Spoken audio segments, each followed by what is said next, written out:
Hi friends, జై జగన్, జై జై జగన్, జై వైఎస్ఆర్సీపీ.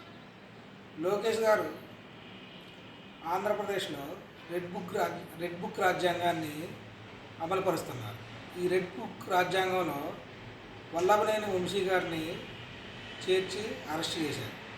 వల్లభనేని వంశీ గారిని అరెస్ట్ చేయడం అంటే వైఎస్ఆర్సీపీ పార్టీ నాయకుడిని అరెస్ట్ చేయటమా, లేక లోకేష్ గారు తన ప్రత్యర్థిగా భావిస్తున్న జూనియర్ ఎన్టీఆర్ గారి ఒక రైట్ హ్యాండ్ నాని గారు, ఒక లెఫ్ట్ హ్యాండ్ వంశీ గారు, అలాంటిది జూనియర్ ఎన్టీఆర్ గారి ఒక చేతిని అరెస్ట్ చేయించినట్ట. ఎందుకంటే ఈ మధ్యన జూనియర్ ఎన్టీఆర్ గారు అభిమానుల కోసమని ప్రత్యేకంగా తన కలవచ్చు అని ఒక తేదీని ప్రకటించబోతున్నారు అని మీడియాలో కథనాలు వచ్చాయి.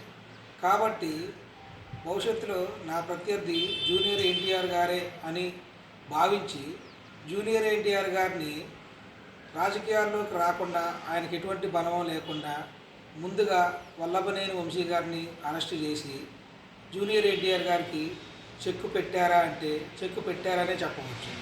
జూనియర్ ఎన్టీఆర్ గారి అభిమానులు వారు ఎంతకాలం బాహుబలిలో కట్టప్ప బానిస వంశంలాగా చంద్రబాబు నాయుడు గారి పల్లకి మోయటానికి మరియు నారా లోకేష్ గారి పల్లకి మోయటానికే కానీ మన ప్రత్యర్థి మనం అభిమానించే నాయకుడు రావాలంటే, మనం అభిమానించే నాయకుడిని ఎవరైతే వద్దనుకుంటున్నారో ఆ వ్యక్తిని ఓడించి ఆ ఆపోజిట్ వ్యక్తిని గెలిపించాలనే సోయి లేని వ్యక్తులు జూనియర్ ఎన్టీఆర్ ఫ్యాన్స్.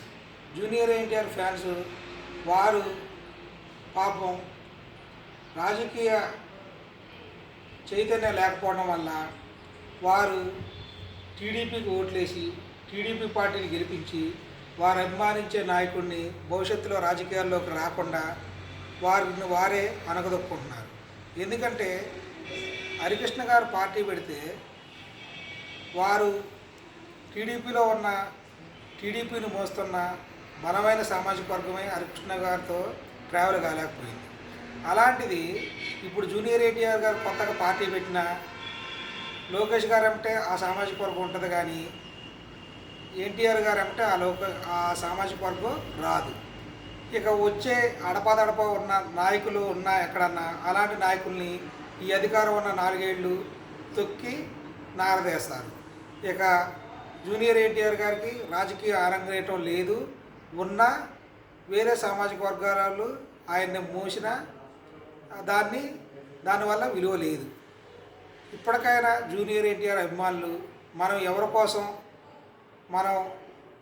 మన నాయకుడు మనం అభిమానించే జూనియర్ ఎన్టీఆర్ పైకి రావాలి అనుకుంటే ముందుగా టీడీపీ పార్టీని, టీడీపీ లోకేష్ గారి నాయకత్వాన్ని వ్యతిరేకించి దానికి ఎదురుగా ఉన్న వైఎస్ఆర్సీపీకి ఓట్లేసి గెలిపించుకొని భవిష్యత్తులో జూనియర్ ఎన్టీఆర్ గారు రావడానికి సహాయం చేయాల్సిందిగా చెప్తున్నా. ఇప్పటికైనా జూనియర్ ఎన్టీఆర్ గారు అభిమానులు తెలుసుకోవాల్సిందిగా విన్నవిస్తున్నాం. ఇక ఆంధ్రప్రదేశ్ విషయానికి వస్తే లోకేష్ గారు జగన్మోహన్ రెడ్డి గారు పరిపాలిస్తున్నప్పుడు రాజారెడ్డి రాజ్యాంగం అన్నారు. రాజారెడ్డి రాజ్యాంగం అమలుపరచలేదు. రాజారెడ్డి రాజ్యాంగం ఒకవేళ నువ్వు అమలుపరిస్తే ఇలా ఉంటుందా జగన్ అనే ఉద్దేశంతో రెడ్ బుక్ రాజ్యాంగాన్ని అమలుపరుస్తున్నారు.